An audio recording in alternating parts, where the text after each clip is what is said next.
Hey everyone, today I am going to be going over how to assemble miniatures from Games Workshop. I am going to be assembling Viceroy de Pure, the leader of the Night Haunt warband from the Warhammer Underworlds 2-player starter set that came out last year.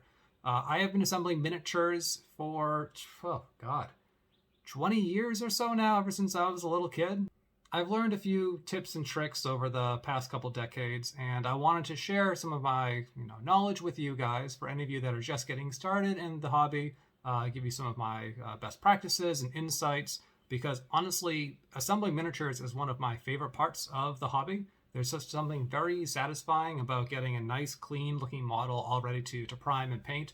The painting is that takes a little bit more doing, but at least getting a miniature assembled and seeing it all come together from all the disparate parts is really gratifying. I am looking forward to sharing that with you guys, so if you're excited to take a look on how I assemble miniatures, stay tuned. All right, so here we go. First up, as you guys can see, I have already assembled 7 of the 8 miniatures. These are the Stormcast guys and the Griphound, the Night Haunt here. These models are all push fit. You don't actually need glue technically to have them to build them. You can just push them together, but I always prefer using glue just to make sure that nothing ever bounces apart. Also, the glue can help fill in some seams. Let's go over what I'm going to use. I have my cutting board here.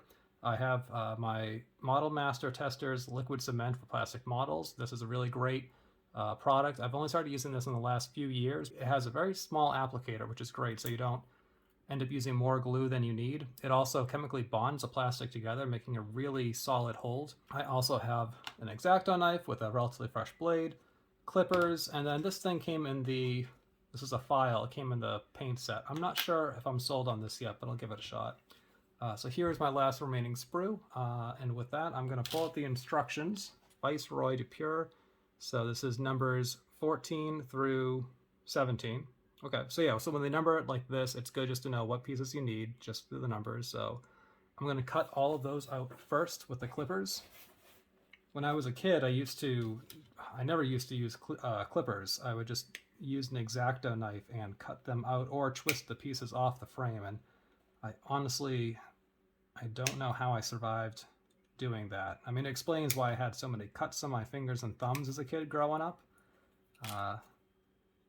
But clippers just make your life so much easier. And they don't have to be anything too fancy. Even if you just have clippers that you get from the hardware store, that'll do the trick. But something with, a small enough nose that lets you get into those spaces between the sprues. But yeah, and then just try and cut it flush, like I'm doing here, cutting flush against the model. Not so much that you're going to damage the model itself, but that it's as close to the surface as possible, so you have to do as little trimming and clean up later on with the X-Acto knife, which I'll show you guys. And then with the base, you can be pretty tight. So you can always, the base is pretty easy to clean up with the X-Acto knife. Take this, always recycle if you can. So now that I have all the pieces cut out, I'm just going to go ahead and I'm going to just trim it off with the X-Acto knife. That's smooth enough. If there's any little remaining burrs, that's okay.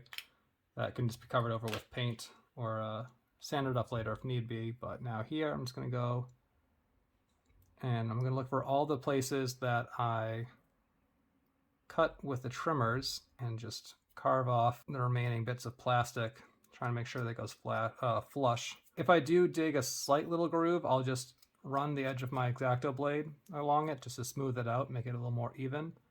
I'll do the same too anywhere I see mold lines. Now this model has been cut, it's been filed down, so now we can begin assembly. So I'm going to take my Testors glue, take off the cap. Really going to hope that this is working right. So again, these models are great because they're pretty easy to put together. You can see that they're push fit. Always do a dry fit before you put them together. So in this case, because I don't want to, it looks like it's going to fit. And I don't want to push it all the way down because if I do, it could actually damage it when I try and break it apart again. And just because there's going to be a little more space taken up than they engineered for with the glue, I'm going to snip off a little piece here so there's more room I'm going to put glue now in all the parts they're going to touch. So in the nozzle here, and then just a little bit. You don't want to pour it on because the stuff is pretty strong, and honestly, less is more. It's going to cut down on drying time, and it's not going to leak out as much, but I'm just going to find all the places that I saw before that are going to fit into each other. So with that, squeeze down, make sure that it is going in flush, especially on the head. Nice, yeah, it's for just 2 pieces, bam, that's a model right there. A lot of character, a lot of movement, nice piece of terrain. Speaking of that now, I'm going to put some glue on the base here. This is going to be a little bit more heavy because you want to make sure it has a nice solid join to the base, and if the base gets a little goopy or messy, that's not going to be a big deal. Yeah, these models are also great because when in doubt, you can always, I mean, the scenic bases, they're designed only really accept the models pieces in one direction, so it's virtually impossible to glue them the wrong way. And then what I'm going to do is, just because there's a teeny little gap down here, I'm just going to take my glue, go around the edges to fill it in. Yeah, that's pretty good right there. There's a little bit of a gap here and here, but once you cover up some basing and paint, no one's really going to notice, and I think the glue will help too. I could keep messing with it, but I could also break the model if I do that, and that is not worth it in my mind. So with this guy though, I'm going to learn from my mistake. I'm going to cut that off in half, just so it doesn't have to go down quite as far and fight for the glue for all the space. So with this, oh, put a little glue here where the masonry meets that wall. All right, so with that, the piece of masonry is in. We have our model. He is completed. I would not prime him right now. I'd want to give this guy at least a few hours, 2 or 3, to fully dry, let the cement really set. Overnight is best, but if you're in a real hurry to, assemble and then prime your models, give it at least a few hours. You don't want to prime over wet glue. But yeah, this is a really cool looking model. I'm excited to give these guys a nice paint job. But now he can join the ranks of his undead posse and lead the hunt against these Stormcast Eternals or any other mortals, or I don't know, what do you call it, immortals, undead, whatever they are, foolish enough to cross paths with him in the realm of Shadespire, Dire Chasm, Beastgrave, whatever it is. Stay tuned for more. Subscribe if you want to see more videos as I update on this project. Happy gaming, and remember, whatever life throws at you, roll with it.